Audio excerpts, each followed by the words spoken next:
game plan has to be is Derrick Henry running the football, touching it 30 to 35 times.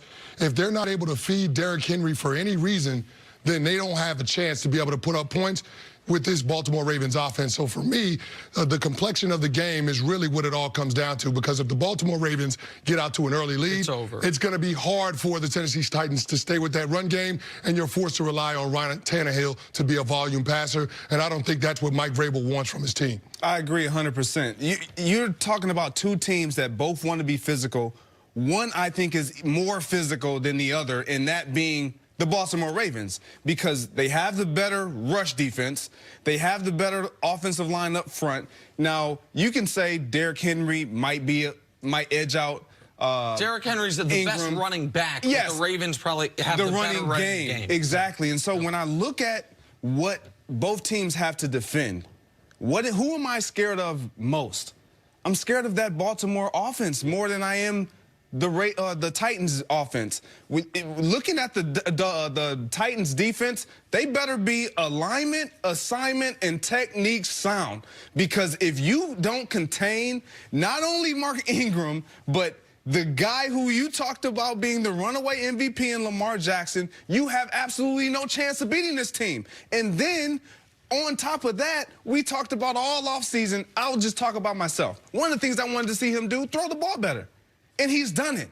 He's thrown it with confidence. He understands when to throw it. And he has a tight end in Mark Andrews that will get open. He's got three tight ends. Yes. And that he understands when to throw it, how to throw it. And that all is a testament to their offensive coordinator, Greg Roman, putting them in the best position. But he threw it against lesser competition. Well, and now you're playing a team like the Titans. Can you still be as successful? The Titans, to me, their real strength is their actual offense, because Tannehill was so good once he came in, and Derrick Henry's been sensational. I don't think the Titans have a great defense. But you're alluding to something I said yesterday, Jenna, which was the way for the Titans to win the game. And I want to address that here, actually, because, man, my experience yesterday was wild.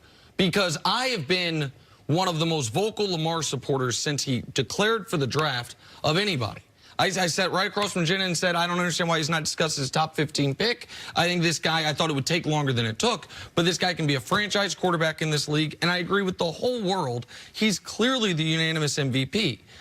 What I said yesterday was, and I will say again, as upset as the Lamar hive was at me or remains at me, if you say we are going to try to take a little of everything away from Baltimore, you will take nothing away from them and be trounced. If you say we're going to try to take away the downfield passing and the intermediate passing and still give ourselves a fighting shot against the running game, that is how you get beat 45-6. That is how you get embarrassed. The only hope Tennessee has is to dare Lamar to beat them deep down the field and outside the hashes. I am not saying he can't do it. I'm saying you have no shot if you have any other approach. And now, Lamar, as sensational as he's been, I will say it again, the one spot he has been weakest is passing to receivers. Look at their receiver numbers. Now, you could argue it's because he hasn't had to. You can argue it's because they've been so good running the ball, the tight ends have been so good, all of it. Fine. But if Lamar is effective deep down the field passing the football in these playoffs, the Ravens not only will win the Super Bowl, they will coast to the Super Bowl. The defense, since the addition of Marcus Peters and since Earl Thomas has, I think, fully gotten the system, Wink Martindale's done some of his magic, the defense all of a sudden is top 10 defense. The running game is one of the best in the history of football, and Lamar's as dynamic of a weapon as we've seen in recent times. If he also is a consistent deep passer, you can't beat them. Then they have no weaknesses. By the way, they got the greatest kicker I've ever seen. Yes. So the point that I was making yesterday, I will make again, is when you see that he had combined, I think, 250 passing yards against Buffalo and the Niners, which is what you're alluding to, and those were close-ish games. The Niners game really close, Buffalo kind of close. You say, okay, that is how you maybe slow down the #1 offense in football, is dedicate all your personnel to the run, and if he's having a good passing game, you're going to lose. But it's the only hope you have. The other hope I think Tennessee has, which is minor, and they can't really affect it, how much rust will Baltimore have early in this football game? Can Tennessee jump out to a lead because Baltimore had the bye and rested guys in Week 17. So the hottest team in football hasn't played their most important players in 3 weeks.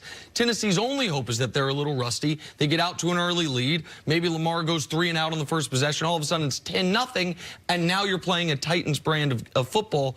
That is the path to victory. It's a small one, but that's the one that exists for Tennessee. Yeah, there is a small path to victory for them, and let's not say that the Baltimore Ravens defense is unbeatable, because in the run game, the Baltimore Ravens, even though they're a top 10 group, when you look at yards per carry, they're 21st.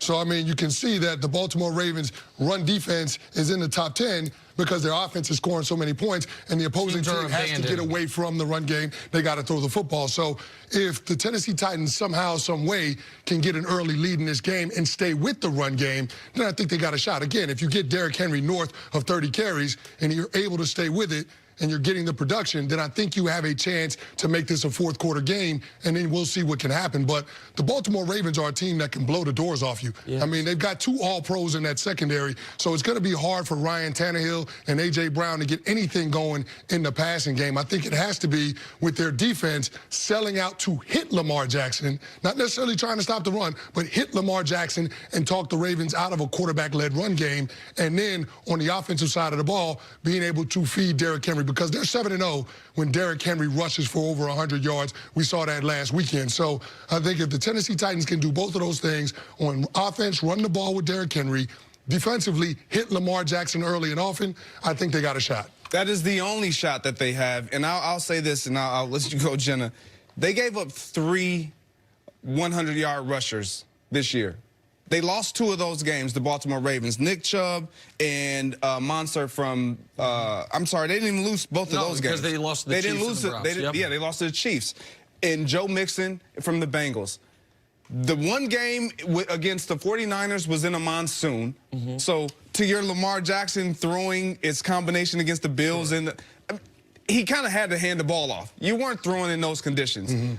The Titans' only chance is to just rely on Derrick Henry and run him until he has nothing left. That is their only chance, because Ryan Tannehill, as you mentioned, those guys on the perimeter guarding your guys are better. It's the Ricky Williams Miami Dolphins playoff game plan from 15 years ago. 42 carries, and just see if he can just heat up the clock and win the football game. It's a very, very slight path. It's their only path. All right, well, you guys made all my points, so all I'm going to do is go to a commercial break. Stick around. Chris Caney coming up. Is it a mistake for Mike McCarthy to already be talking about winning a Super Bowl? That is next. It's about as high as you can get with praise for your quarterback. What do you make of what McCarthy had to say about Dak Prescott, Greg? I think it's all true. When we look at Dak Prescott and we look at the stride that he made this season, it was huge. It was huge, and a large part of that we have to give credit to Kellen Moore, because we saw him take a huge step from a confidence standpoint and his ability to believe and trust in what he was being told, in the plays that he was being given, and that translate to great execution on the football field. Now, with Mike McCarthy, he can advance that. We're talking about a Dak Prescott, and I get it. The hit on him coming into this season was his inability to be accurate. He was accurate this year. He threw the ball with confidence, he threw the ball with velocity, and he threw it with conviction. All things that you need to do as a quarterback that will help your accuracy. He did those things. He threw for almost 5,000 yards this year with a team that we thought would be a heavy run team. Right. It was heavy reliant on his arm and his ability to make plays. This is not going to be something that they take away from Dak Prescott. It's going to be something that they continue to build on. And with Mike McCarthy, he understands.